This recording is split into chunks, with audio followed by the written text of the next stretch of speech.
does not want to retire, just in case anybody misheard what you said. Want to retire Super. He wants to be the one to force Super into retirement. That is correct. Super announced before this event that he would no longer be an active competitor in Rainbow Six Esports. He is retiring. He's donezo. He's out of here. This will be his last event. Yep. A loss right now in regulation for the Soniqs would all but spell doom. And in fact, I actually think it would spell doom for them because right now Soniqs are at a single point. Yeah. A loss in regulation for the Soniqs would catapult G2 up to 8 points. There are only 6 points remaining, which would mean that at that point, Sandbox could theoretically still make it with their 3 points if they won both of their matches tomorrow. But the Soniqs would not be able to. I don't believe we've said goodbye to a team yet. I don't think there's been a single team that has been sent home officially. There are some teams that are at like 5%, but I don't think, in terms of statistical likelihood, I don't think there's a single team that is impossible for them to make it. Not yet, but I believe you're correct that that is not the case, or that is the case right now, rather. Operator bans come in, by the way. Thatcher banned out by G2, as is Wamai. Soniqs banning out Ying and Azami. So, Soniqs back in Stage 2 of NAL were actually one of the first teams to ban the Azami when she was first introduced to the Pro League. So, in that regard... Sorry? I think you predicted that. Yeah, I did, because I figured that was going to be the angle. Because they played like XSET or something first, and it was like on Bank, I think it was. So like it made sense, something like that. Something like that. But they're banning it once here again. Of course, Asami, those keeper barriers, they do make it so much harder to attack. And Soniqs, they are in the attacking side first. And I think for this matchup, you really want to try and get as much out in the beginning, build that momentum, gain that confidence. And as I was saying earlier, last time these two teams played each other yesterday was on Theme Park. Soniqs, they started on defense on Theme Park. They were up 5-1. But G2, when they got onto defense, they made a comeback. And G2 ended up winning 8-6. So Soniqs, they know a thing or two about gaining a lead early on and losing it. But they want to do it again by banning out these operators.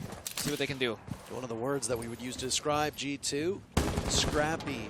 That scrappiness is what allowed them to get almost every single point that was necessary to make it to the major in the first place, as there was a great deal of time where the likelihood of G2 making it was exceptionally small. But guess what?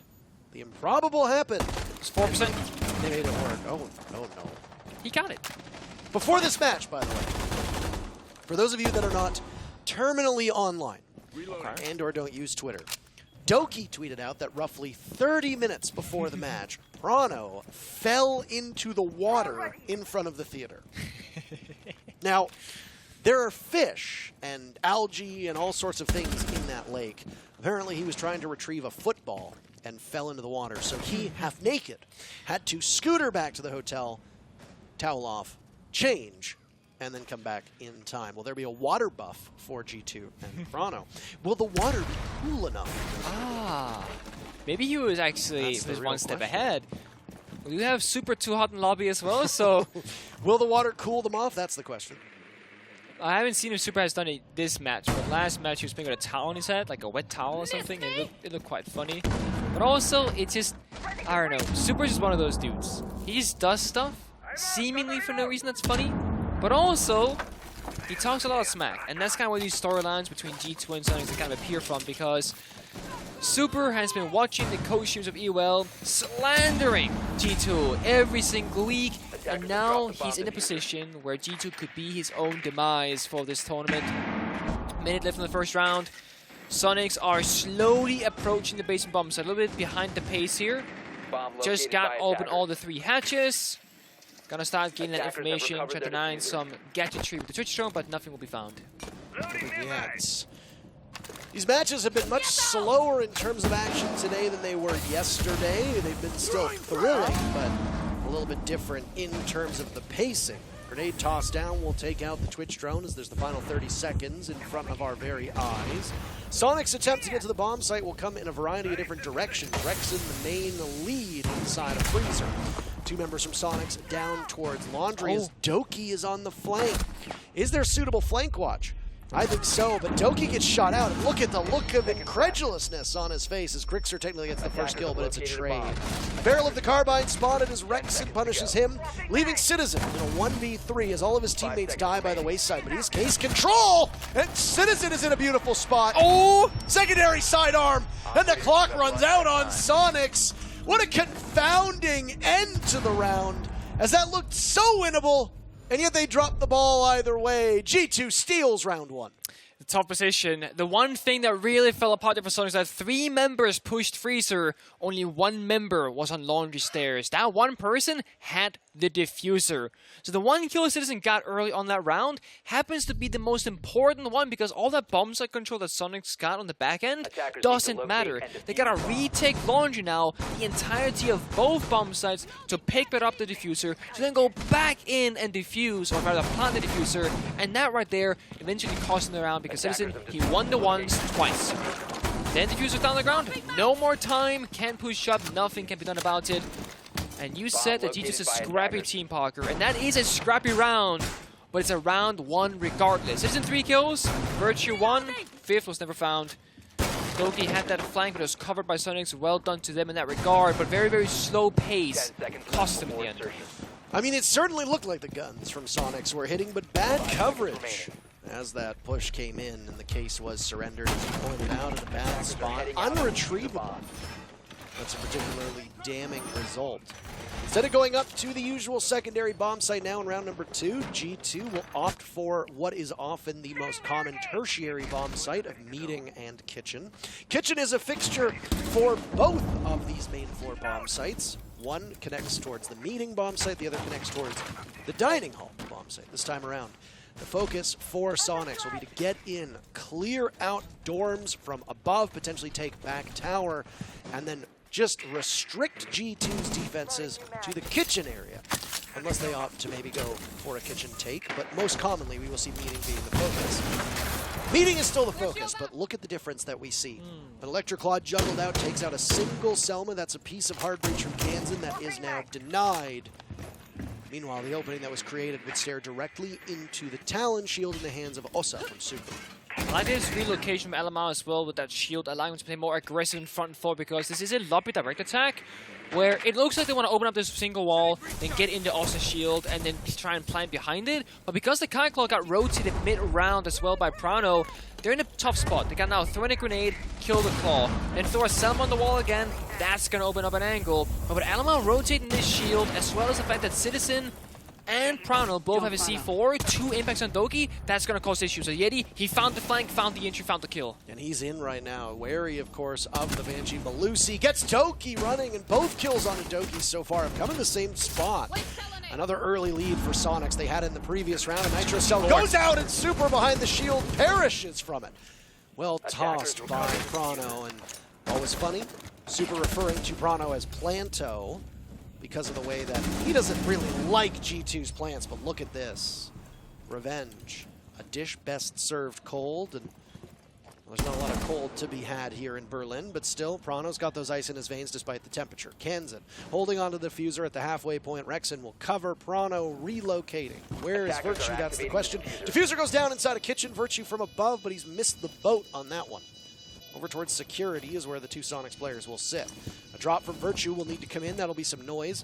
Unfortunately for G2, Prano rocking that 3 armor operator means that he'll be making a ton of noise. Virtue spotted from above. Rexon finishes him off. Prano closing in on Kansan, but doesn't have much information and is now running out of time. Towards the top of the stairs, being guarded by Rexon. Now Kansan knows a nice shot from Prano, but you've only got 8 seconds to get to that diffuser. Kansan knows he doesn't need to go anywhere. It's a drop from the Kaid, but it's Kansan to seal the deal, as the timer likely would have done it either way. Soniqs lost round number 1 in heartbreaking fashion. They look much cleaner on round 2. They tie the game. All off of Yeti there in the beginning. He really found the opening to create that chaos and the space for something that they needed. Found not just 1 kill the back end, found the second one as well. Took entire kitchen bomb site control. And sure, they went for the plant. C4 came out, shut down that part of the map. But then Soniqs made a smart rotation. picked up Diffuser, ran for the hills to the other bomb side, and they were a little bit faster, quicker on that rotation than G2 was, as Virtue had the right idea of flanking above towards that Kid's bedroom hatch, but a little bit too late as the plant already had gone down.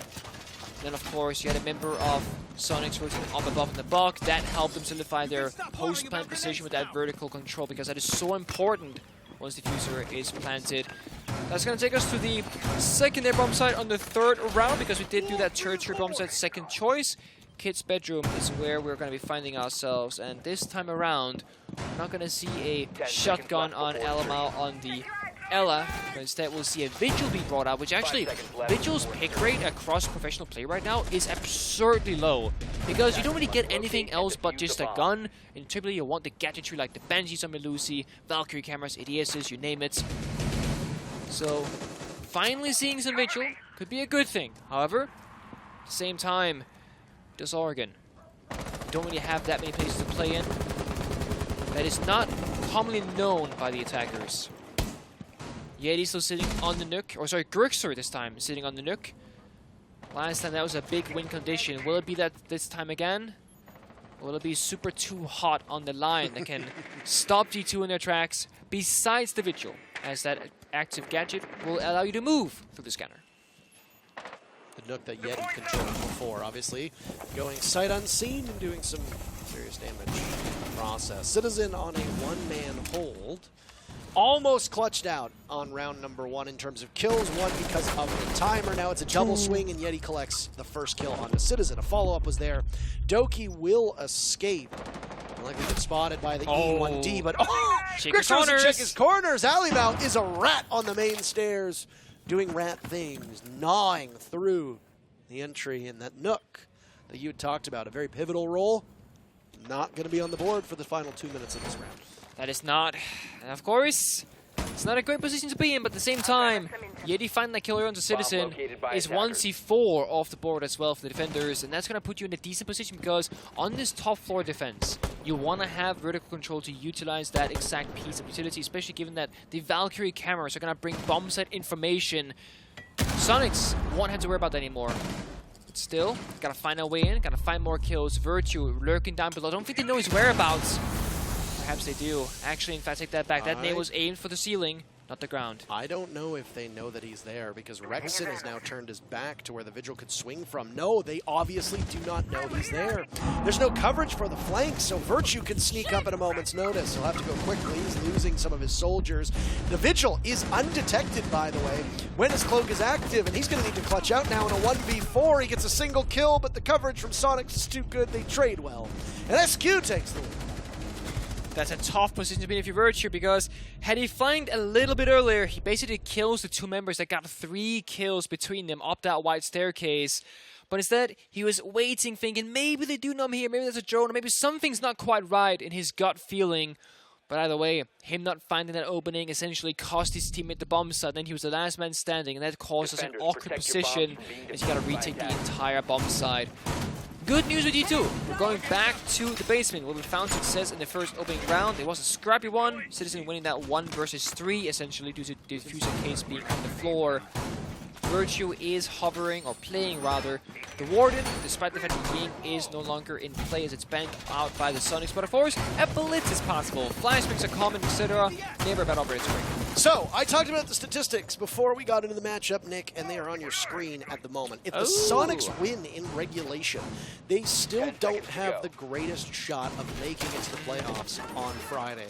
Only 27% likelihood if they prevail over G2. G2 still the heavy favorite to make it with a 50% chance with a regulation loss. If the Soniqs lose in regulation, that's it.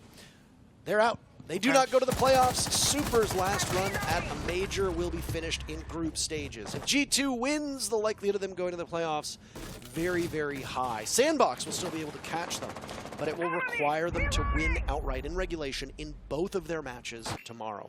That's the map that we're at right now. Grixer dies early yet again. This time he is the first death on his team and first death in the matchup. Unideal to have your Finka go out so quickly. That was Citizen who took the engagement and got that first pick. That's correct. Kansen missed opportunity, doesn't really find any of the kills there. Does a bit of damage onto Prano, nothing major. But they have gotten a significant portion of the map in control now. This is a basement roam for G2. And Soniqs, they have successfully...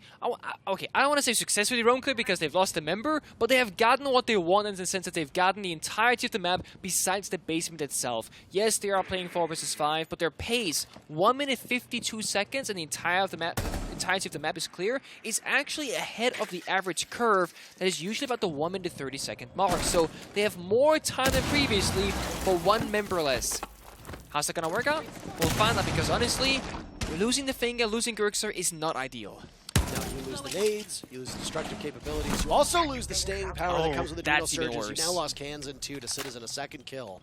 As G2 will maneuver their way towards the entry points to the basement, completely stopping Soniqs and shutting them down as they attempt to take map control and walk in that diffuser. Soniqs are a very execute-heavy team. Super will try to get that diffuser planted as much as humanly possible. If that's the goal right now with a minute to go, it means that Yeti and Rexen will be in a 2v5, hoping to make those numbers more favorable for Soniqs, but things go from bad to worse. Yeti is down, Toki falls to Super, and Ali Mao to Rexen. Suddenly Soniqs can hit their shots, and what was a 3v5 has become a 2v2 as Prano falls. Super down to Virtue, so Rexen inside a freezer! A nice shot onto Virtue, but Citizen is there for the insurance. Starting off the round and closing it up as well. G2 answers back, and they tie the game. Rexen needs some shots in that round. Saw the toe of Prano, I believe, and shut him down with a clean spray right off the rip. 2-2, round 5, meeting hall kitchen hovered by G2. Despite not finding success there, they are going to go back there as a 2nd priority once again. It was a close round, remember? It was a direct lobby attack from side of Super and the Soniqs. Got shut down by G2, and then the Soniqs rotated to kitchen, got down that diffuser. 2v2 in their favor, came down to a 1-1 with time on their side. They got that victory. G2 will try again. Yeti going from the Nook onto Amaru could be a big tower entry point perhaps. Super, of course, bringing the Osa. This is very, very common where with the attack or repick, you can get the perfect operator for the attack that you want. And Osa, on this meeting attack in particular, is like the #1 priority. Whether you go for a big tower attack, the shields are so important. Lobby side, shields important. Kitchen, not as much. But perhaps something else is in their minds because they've just last second gone off the operator. Also gone onto a block to support that situation as well with that secondary Heartbreach gadget. So limited Heartbreach, a lot of aggression. With the Amaru and Lion combination, this could be a quick one. They want an entry somewhere with how fast they're approaching this building. I would like to see a quick execute onto Oregon. We've seen a couple so far throughout this entire event. You and I casted one yesterday, and I think it was the Wolves Gaimin Gladiators game where they used the blitz on blue down below. But if that will come about. You don't really run an Amaru to wait to use her ability in the final seconds unless you decide that Mass Confusion is the time and opportunity to slingshot your way up, potentially through the window to dorms, but that's not the bomb site here yet. Again, the rotation from G2 does not go to dorms as a secondary site. Instead, it's meeting yet again. There you go. Yeti's attempt is going to be over towards the dorm windows. There's 2 separate players inside of it by G2. Kansen will be the one to assess whether it's safe for Yeti to vault on up.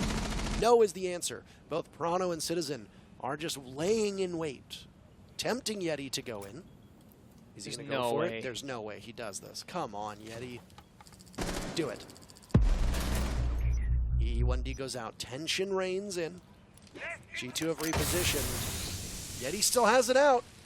Could he potentially go? No, he's thinking otherwise. Planting? Maybe plant going down from Super. Nobody seems to know this.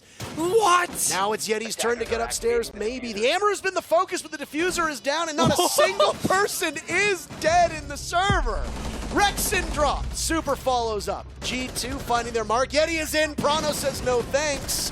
Only Virtue has died from G2. It leaves Grixer in a 1v4 with the diffuser still within time. Doki on it. Down goes Grixer. What a gamble from Soniqs, but G2 shuts the door.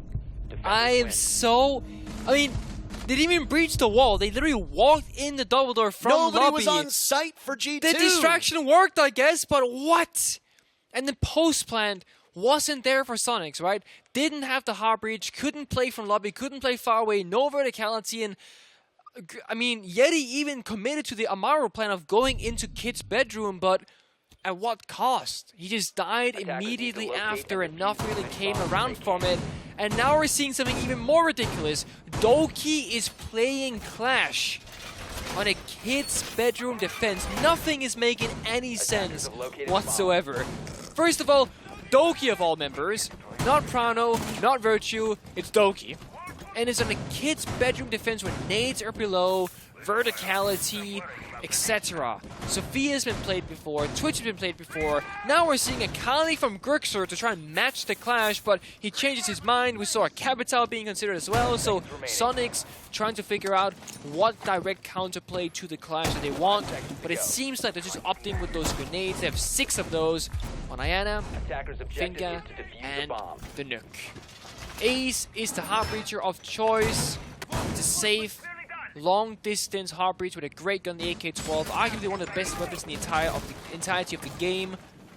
Not a bad choice at all. Citizen, of course, is picking his most preferred gun, as Citizen does. He's one of those gunners, as we say, who just finds gunfights. He likes to feel. And then wins the gunfights. LATAM used to be like that as well. There'd be times back in 2017, 2018. Oh, yes. As Prano goes down very first death. That's easy. Leads things off. Where LATAM used to be a feels region as well, where they would run operators that you scratch your head at and go, that doesn't really make sense strategically, but they just like the L85, they just like the C8, they just like the G36C.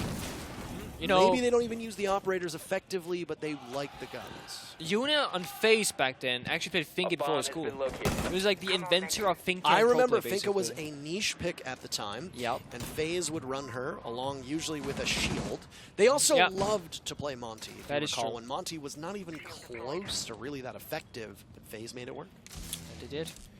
They've created some meta games themselves and affected the game at a great length. And Doki is trying to sap away at the enemies, but nothing really comes about it. Selma Charles gets shot. Nothing, no value to be had there. And I mean, this is what you do with Clash, right? You use it as a mobile, deployable shield, essentially. Gain some information, try and get a kill or a swing around. But again, for this bomb site in particular, the Clash is a very peculiar pick because you have a wide staircase, the armory staircase, and then verticality and like the window jump in. The Clash can't do a whole lot, and the bomb site is very open, so many angles to worry about. So once Soniqs close in, the Clash has to worry about so many things. Look at this. That's one of the things. Barely does damage, but that nade a little bit deep into the bomb site does a ton of damage instead. Well, there's an adrenal surge to give everybody a little bit more HP. No real potential for that on G2's side of things as they reposition 2 T5s in their hands with both Virtue and Citizen able to control that low recoil, high rate of fire weapon. Off site and down below, Citizen still wasting time. Another nade goes in, doing a ton of damage to Doki. Citizen looks the wrong way and Grixer is there with an easy pick. Citizen's attention was over towards the player in Garage, but it was misplaced. Gaimin hit as the Soniqs assault will now begin up white stairs. Doki with the shield out will need to do even more work, but he's very wary of where he turns his back to. Soniqs will storm in. Down goes Doki. It's Virtue in a 1v4. The adrenal surge wears off and tearing him through the wall. Cans in with the kill to tie the game and send us into the second half with both teams at 3 rounds. Yeah, in Oregon, that is dead split down the middle. It means that it is anyone's game, but again, the Clash there, as we saw, one Soniqs that got towards the bomb side, there's too many angles to worry about. He only had 1 HP left. Actually got injured, I believe, by Virtue. He shot him once in the back and he's moving around. Wouldn't matter either way, I don't think, but yeah.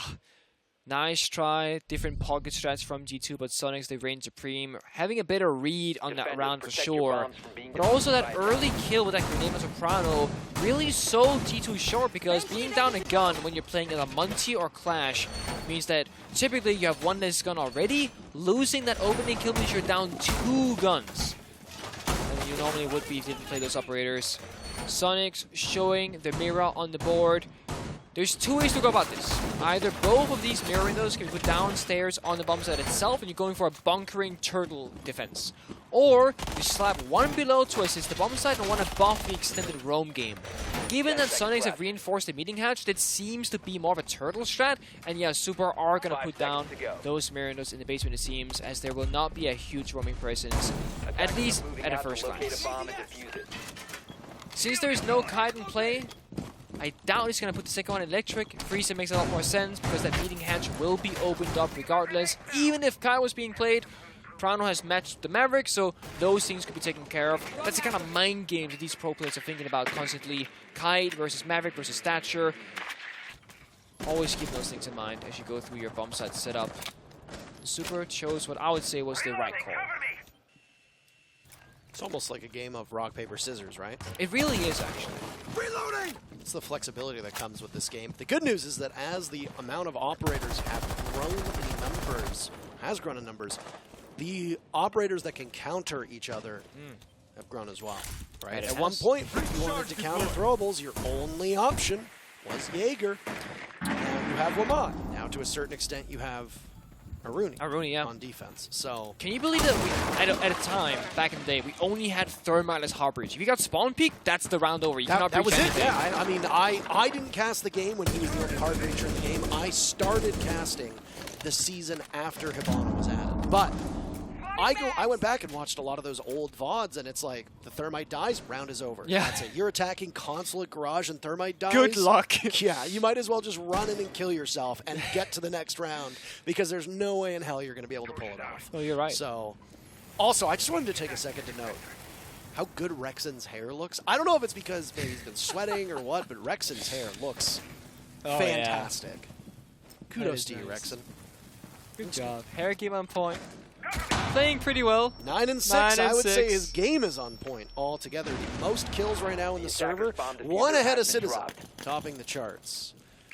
Citizen unhappy with that nade getting botched, and it goes down, realizing how precious a commodity those grenades are. He's just missed it on one. Doki having a very bad game, and you could see it right from the onset. It looked like his mental was rocked after he died in that second round to another set of bad circumstances after he'd done so previously. Quick round unfolding in front of us, Nick. 45 seconds left. Everybody's still alive. It's a laundry defense. G2 spread out all over the map, as we tend to see when these executes happen. It's going to be explosive very soon. You have all 5 members alive, of 10 rather, should I say. Canson blowing those toxic babes to stall the time further. Smokes, fires can come out as well, but this is G2. They got to pull that trigger any second now. Doki rushes right in, and he adds another death to his tally as Rexon gets assaulted on Pillar, and there's a nade dropped into his lap. Soniqs guns simply superior. How about a flawless round to start the second half? The Soniqs are just unkillable. The hardest part on Oregon is typically going to be your basement attack. That's where things get very tough. With Ying being target banned, that's one element of the ball you can no longer abuse, right? Then we gotta talk about stuff like the Capital, the Blitz, the Munty, those kind of execution-oriented operators. And sure, G2, they brought the Capital, but they had almost no time to work with, and even more importantly, the smoke of Soniqs was countering that execute by throwing toxic waves to bottom laundry, basically trading smokes for smokes and not allowing G2 to get that execution. Doki got team killed by a grenade effectively, but he was dead regardless, so it wasn't really a huge factor in the round. And Soniqs actually is going to show us a rare sight, because they're not going for that meeting bomb site, but rather the kitchen dining bomb site instead. Couple ways to play this. The good old way was to play in showers and impact trick that single wall on your right-hand side of your screen, but then people started playing Hibana. Prano at this last second is going towards Hibana, because then you can go for a small tower attack. The thing is, there's only one impact grenade left on the side of Soniqs. That's not going to be the strategy. They're doing the very infamous, people are running into Super shot play in small tower, where Super got a 3K last time around and single-handedly won Soniqs the round. Unfortunately, G2, they're spawning lobby and construction. They're not going to be running to Super's bullets in the small tower. We're not going to see that play repeat itself this time around. By the way, I know that the stream is a little behind, but I just want to read one tweet that was sent to me that I think is very funny. Okay. When G2 was completely off the bomb site and the Soniqs walked in and planted for free, Salty, at SaltyR6 tweeted, "Did G2 forget what site they're defending?" And then 20 seconds later, never mind. It takes a big man to leave the tweet up and admit that you were wrong about that one. But Salty, who I believe is actually going to be here on either Thursday or Friday, a longstanding member of the scene. It's bomb located. So he got a parking ticket this morning or something like that. On Twitter he tweeted about it as well. Yeah, well, a small price to pay, I suppose, for being able to own a car in these 60 euros, I believe, actually. So that is an insanely expensive car. Hello there! Soniqs started off their defense with a victory, flawlessly done on laundry just about a minute and a half to go. Now they're downstairs, and we are seeing a very different look from this defense. A bomb site that has not shown up until this point, which is the dining and kitchen bomb site. It's true. Nice shot from Doki, waking up in the serve with that LMG in hand, finds Rexen, Alibi and Top Gunner off the board, and of course G2's focus right now is taking top floor control to assert that vertical dominance from above. Sophia has breaching charges, Sledge on the board as well, so plenty of utility to go around, and G2 might not know this yet, but every single member of Soniqs have left the perimeter, but this C4 right there gets the injury, that's not enough. Thinking Boost goes out, back up in the election, go Citizen, you stay alive. There's no way to capitalize on that pick or secure it either. So Soniqs get the down, but that's all she wrote for that one. Still one adrenal surge from Citizen will get him back to about half HP. It's a standoff happening. And Yeti's looking the wrong way. Flying under the radar. Virtue inside, meeting Chrono next to him, opening up a small rocket ship-shaped hole into the kitchen wall. Okay. Kansan looking back, the server just goes, You can judge for yourself what the opening looks like. I'm not your parent. Toki with 2 kills, a flawless round from Soniqs just unfolded, a flawless round from G2, very much on the menu. Will it be ordered in time? Can Grixer do something about it? He's got the clock working against him. There's the rocket ship I was talking about. Take a look at it. Looks just like a rocket ship. It's almost like Grixer. Look at it. Grixer's like, wait, what does that look like? He gets punched down. Oh my god. All smiles from G2 as they tie the game themselves with a flawless round. In the previous match you were talking about, is this the most flawless rounds that we have seen? And guess what? Not only do we get 1 flawless round, we get 2 in their back-to-back. Spoke to Mandy and Div about that because they're casting the Wolves Gaimin Gladiators game at the same time as we were, and they said they had like 2 flawless rounds and 2 aces, I think, in their game as well. So a lot of aces, a lot of flawless rounds. It's like someone's gotta go back and check because it's gotta be breaking records at this point. 16 teams here, 4 groups and group stages, and tons of different statistical records being broken, most likely, but also the opposites that are happening in the close games. We're not seeing like 7-0s or like crazy one-sided games anymore. That really is a thing of the past, both here at the Berlin Major and previously at the Charlotte Major. Very competitive games of Rainbow Six Siege in this current meta game from all 4 regions, to be fair. 10 seconds left before insertion. Round 9 about to begin. All 5 operators being attacked or repicked around. Chrono goes from Hibana to Hibana. Pretty fancy there. Core Citizen gets in the Anima is playing Blitz on a top floor attack, spawning Junkyard. This is pretty much like Doki playing Clash on Kids Defense. It's like, what are you gonna do? You're gonna sprint up the white stairs and kill 4 people? Maybe, maybe not, but we'll find out. Of course, Doki with that finger can help Alam a little bit out with the boost and the adrenal surge, health, overheal, etc. Or revive anybody gets injured. A missed drone. Nope. I think Amal feels this one out. Here's the footsteps. One person can hold this camera and say, oh, he's still there. And go chase him down. I'd almost argue that Amal should get off this camera himself and start sprinting at him. Use that, shield flash up close. And that is the plan right now. Needs a gun behind him in case of a long distance combat comes out. Yeti's smart about it, walks back into kitchen, although he is kind of stuck in his position as he runs with the hills, and that he will do. Green hallway he goes into the big tower. He survives another couple of seconds. Citizen tossed out 1 grenade, didn't really do a lot of damage, none at all, but might have gotten a piece of utility too. And has flown by this round. Yeti still sitting in the back of the tower, watching that attic wall. It's reinforced. Will need to be kept strong to try and limit the damage that G2 can do onto this bomb site. It could be a full court press through bedroom and through the top of stairs, foregoing attic entirely, once again, shoving the defenders into a desired position. Soniqs have a number of players playing off of attic or surrounding it, so if Yeti needs to, he'll have to run down the stairs and up either white or main stairs and hope that there's nobody on flank watch. The good news for G2 is if their focus is on the bedroom closet, there's an opening that's been created by the defense. Valkyrie cameras will signal to Soniqs where the attackers are coming from, providing they don't get shot away. Okay, it's going to be a big window, wide stairs attack, which isn't flanking on Armory's side. So with good timing, you can find something here. We can do damage down. Not the end of the world here.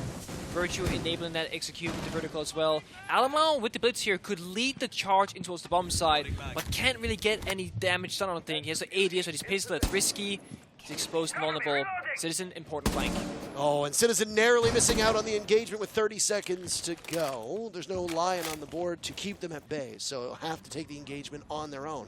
Alimao at the big window, as Blitz will be vulnerable when he hops in, but can do some serious damage after that. Citizen gets one pick, 2 picks from Ben Huge, but the jump in from G2 does not work as Soniqs can land a counter punch. Doki gets taken down and then suddenly picks up 3 kills as the Soniqs are incapable of answering back with the LMG doing its thing.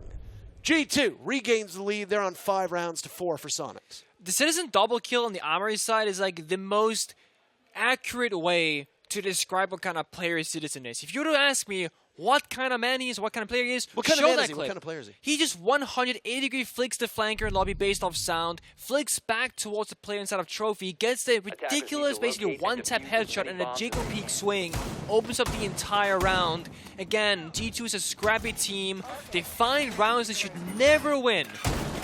But good teams, bad teams, every single team will get those rounds once in a while. It just happens with G2, they find them a little bit more frequently because Citizen as a player enables those kind of possibilities. Doki, he has his moments. You said Doki had a really quiet game. Guess what? After 2 rounds, he's now second top fragger, 8-6. Together with Citizen on 10-4. Rexen, of course, doing a big job for Soniqs. But help is long away besides that. 13 kills for Rexen. Second top gunner is Yeti and Kenson on 6. So definitely more of a one-man show instead of Soniqs so far. Super, bring out the mirror again in the basement. Same fashion as last time. It's going to be a turtle basement defense. G2, this is where we gotta show us that you learned from the past. You have a different approach now to this round. 1, you gotta go faster. You need more time to work with because those toxic babes last time from Canton, they slow you down to the last 20 seconds. That's way too slow on your part. Second, you gotta try and find isolated members and punish them. You're not playing Ibana. You cannot get every single hatch open up because all you have is Maverick. On a basement attack, this is very, very uncommon. You typically either have secondary hybrids can openers or you have an Ibana. Seeing as neither is being brought, this means you can get 2 hatches opened up at the best with Maverick. And it's going to take a long time as the gadget is the slowest of any hybrids gadget in the game.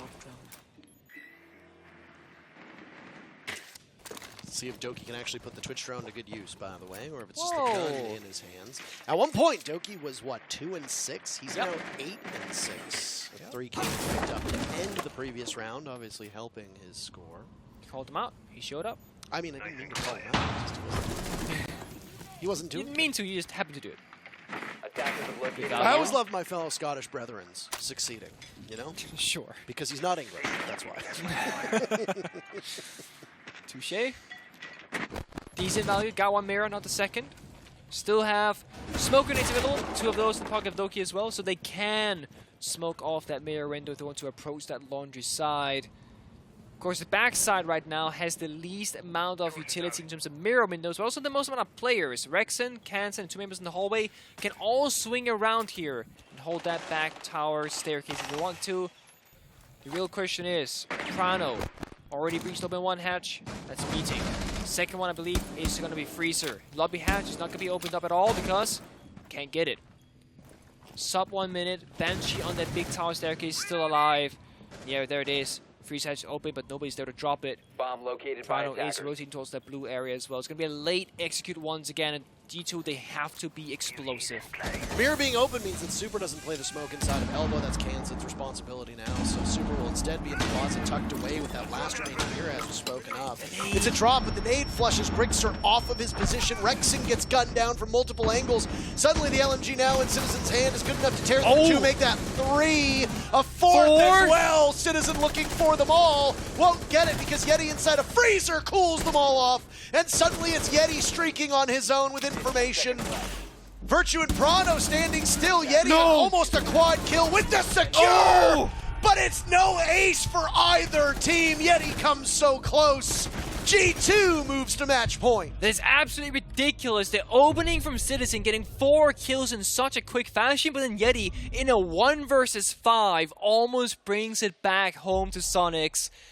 And oh my, and I want to point out, the grenade that Citizen, I believe, tossed from the electric hatch or Doki forced the Warden away, which was going to see them through the smoke, through the flashbang, and that bought them the opening that they needed, and it capitalized on Pillar with 3 members. That single play, which I believe was Citizen's nade, as you are correct from that, I believe it was Citizen's nade, meant that Grixer couldn't deal with it with electrical box, but most importantly, that meant that Rexon now had to watch those 3 separate angles. He had to watch the blue entrance, he had to watch Pill, and he had to watch the back stairs. If he just stayed in that position, Citizen was coming through back stairs. He could have very easily been shut down by Rexon, who's a great shot of his own, derailing the entirety of G2's push, which meant that when Alimau comes through blue, when you see the drop from Doki, I believe it was, through that electrical hatch or Citizen's hatch, that would have been huge for Sonic. Still, the fact that Citizen gets a 4K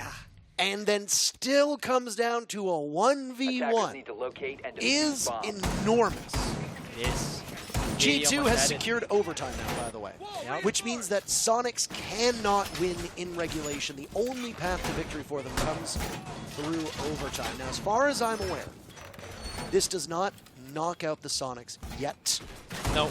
The Soniqs must lose in regulation for them to be the first team. As far as I'm aware, maybe. I believe if they lose in OT, they have like a 4% chance, because I was like, that's like G2's number in the EUL. And then if they win in OT, they would have a higher than 4% chance because they have more points. But yeah, they're not out of it if they go OT, as far as I understand as well. I believe that is I'm in the same boat as that. Okay. You know what? If almost as if there was a pop-up showing like, the problem. Oh my God, there it is! 4 it was. 4% is spot on, my friend. Spot on. It is secured G2 an overtime performance, so they will either win or lose in overtime. They can still obviously win in regulation, but a regulation loss off the cards for G2. Soniqs could be 2 minutes and 30 seconds away from being sent home. As far as I'm aware, every team is still in it. Yes. So far. Alamau's 3rd round on Blitz. While he is 2-8, he has played some pivotal rounds and pivotal operators in those rounds, and even though he might not be the one to get the value right now on the board, he is enabling his teammates to get that instead. Now, it's not a rush from Blue. It's too common. It seems like it might be a late rush. If anything, they open up the double-tone electric. Alamau is sitting out there waiting. So I imagine this could be a case of G2 going lobby, going somewhere else, applying like a fake presence. And all of a sudden, Alamau and maybe someone else will rush in through Blue when that distraction comes through. Either way, we will find out later in the round. Right now, it's Citizen doing an aggressive job. Fast entry, down the staircase, gets the default cam. Has 14 kills to his name now after that 4K. It's Doki's turn on the finger as they're swapping back and forth between these 2 members of the G2 roster. But yeah, Alamau, he's looking for the right moment to strike right now on this blue situation, as Prown, I believe, rotates out to help him possibly as well. So I do believe they're going to try and play like a 1-2-1-2 where they're going to cause distractions and not really make Soniqs aware of where the real attack comes from. Alamau having a very bad game as well. Statistically, yes. Statistically very bad. Comparatively bad when you look at the way that he's performed before and what you expect of him. 1 minute left. This round has flown by. If you're Soniqs, you don't want this round to end because it could be your major chances. Look at that. Alimau in, taking the engagement. Grixer the first kill. Alimau somehow stopping the Nitro cell. G2 comes out on top of the first brawl, and it continues to go. Yeti in a 1v3, but Prado with 2 kills sends the Soniqs home. G2 a big 3 points. And the first team to get knocked out of the Berlin Major, the Super Soniqs. The chat is popping off right now, so I'm just going to put it out there because I think the stream showed it last second as well.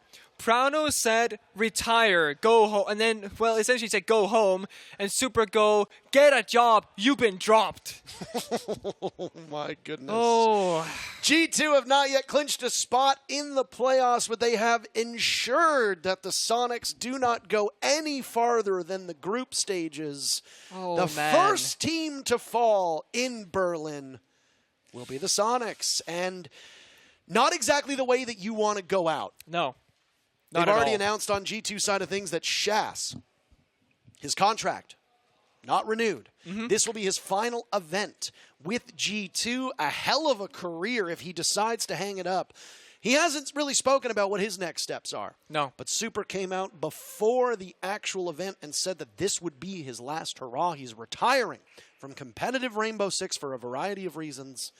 And his retirement will come in the group stages.